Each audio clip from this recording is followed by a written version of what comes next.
Oh iya, Assalamualaikum warahmatullahi wabarakatuh. Sebelumnya Salam, terima kasih salam, salam. Buya Yahya untuk ceramahnya yang sangat menginspirasi.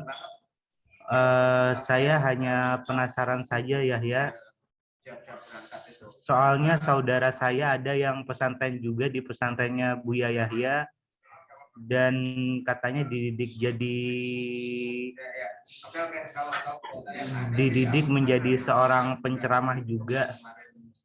Saya ingin bertanya apa metode Buya Yahya untuk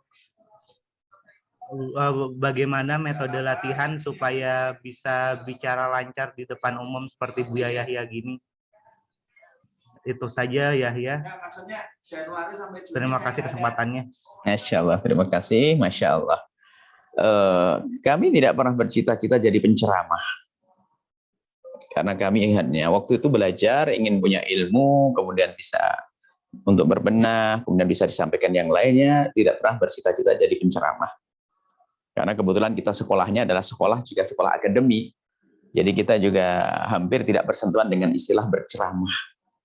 Nah, jadi waktu kita sekolah adalah di akademi, di kampus kita juga seperti adik-adikku semuanya ini. Kita kampus ilmiah, ini kajian segala macam begitu.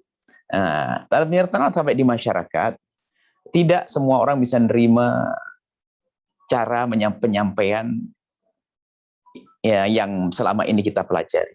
Maka perlu penyampaian yang berbeda, yaitu ceramah. Di samping saya ceramah, saya juga ngajar. Kita juga ngajar. Sebenarnya intinya mengajar tuh ilmu.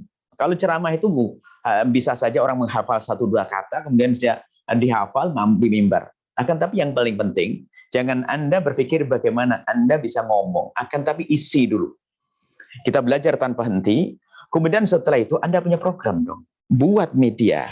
Artinya Anda punya anak-anak yang selama ini bisa Anda kasih pembekalan, dimulai daripada 10 anak di kampung Anda. Mungkin Anda saat ini misalnya kalau anak kampus, anak ngekos, bisa tetangga-tetangga yang di kekos-kosan Anda, bisa Anda undang untuk ngaji, kemudian Anda kasih pembekalan 15 menit dan sebagainya.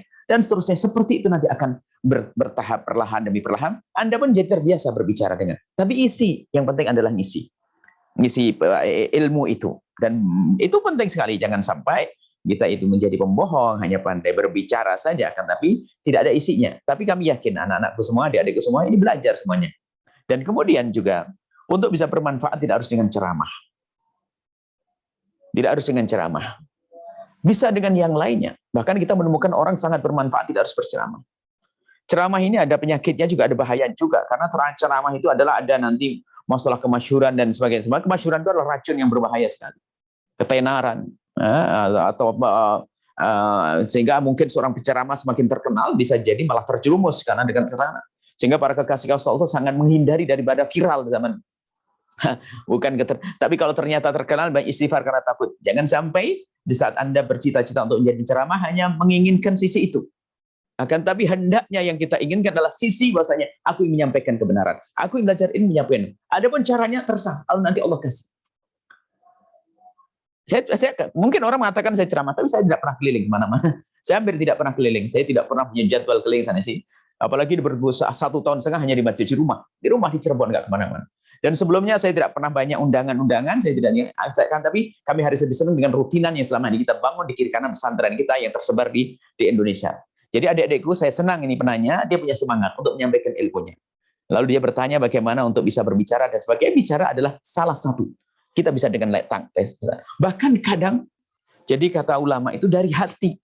Kalau hatinya tulus nanti biarpun ngomongnya nggak fasih, orang dengar paham loh ya. Orang dulu lihat makanannya halal, waktu belajar makanannya halal, gurunya juga masya Allah. Lihat kalau ngajar saja setengah tidur dia.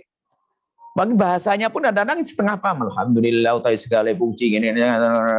Santrinya pinter-pinter. Karena ketulusan. Ketulusan yang penting itu. Jadi bukan kita action. Sampai suatu ketika salah satu guru kami berwasiat bahasanya, kalau ceramah kamu jangan bersiap-siap. Khawatir kamu hanya pengen disanjung orang. Sudah kamu belajar, nanti kamu datang kamu bisa. Kamu yang sampaikan yang mereka butuhkan. Tidak usah kamu siap-siap. Sebagian sampai nasihat begitu. Karena apa? Takut kita itu belajar ceramah hanya pengen dipandang oleh orang bahwasanya suara apa ceramah bagus dielu-elukan. Nah, ini yang dikhawatirkan. Kemudian juga adik-adikku semuanya, Buya punya motivasi dakwah. Motivasi dakwah itu penting. Mungkin kalau kalian semuanya punya semangat, nanti ada buat agenda khusus. Motivasi dakwah itu adalah topiknya ini kurang lebih seperti adik-adik semuanya. Apa itu dakwah dan tugas siapa? Nah, ini tugas siapa itu penting sekali. Supaya orang itu menyadari tentang tugasnya. Setelah tugas siapa? Prinsip dakwah, kendala dakwah itu. Kalau urusan ceramah nanti ada metode penyusunan materi itu gimana? Materi itu sama dengan penulisan itu ada metodenya. Misalnya permasalahan digedekan dulu biar orang tertarik untuk memahaminya. Kemudian setelah itu adalah solusi misalnya terakhir.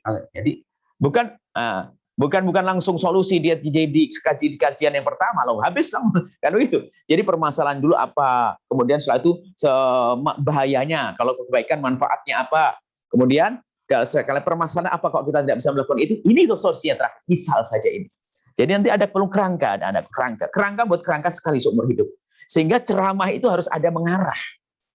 Ada orang berbicara benar, tapi orang nggak paham. Omongannya nggak salah, tapi nggak ngarah. Nggak begitu dong, harus ngarah dong. Apa yang kita bidik? Tujuannya. Jadi keluar dari majelis itu, seorang mungkin tidak bisa menghafal semua kalimatnya, tapi dia maksudnya tuh ngerti. Coba ada orang ngomongannya benar, cuman karena nggak terprogram. Jadi di saat ngomong sholat, keutamaan sholat, jangan sampai kita tidak melakukan sholat, kemudian karena sholat itu akan menjadikan orang itu adalah tenang hatinya, hati adalah begini. Wah, benar semua ya, tapi nggak nyambung. Orang stres dengernya. Jadi seperti itu ya, adik-adik semuanya, insya Allah. Makasih. Insya Allah suatu ketika kalau ada kesempatan ada motivasi dakwah.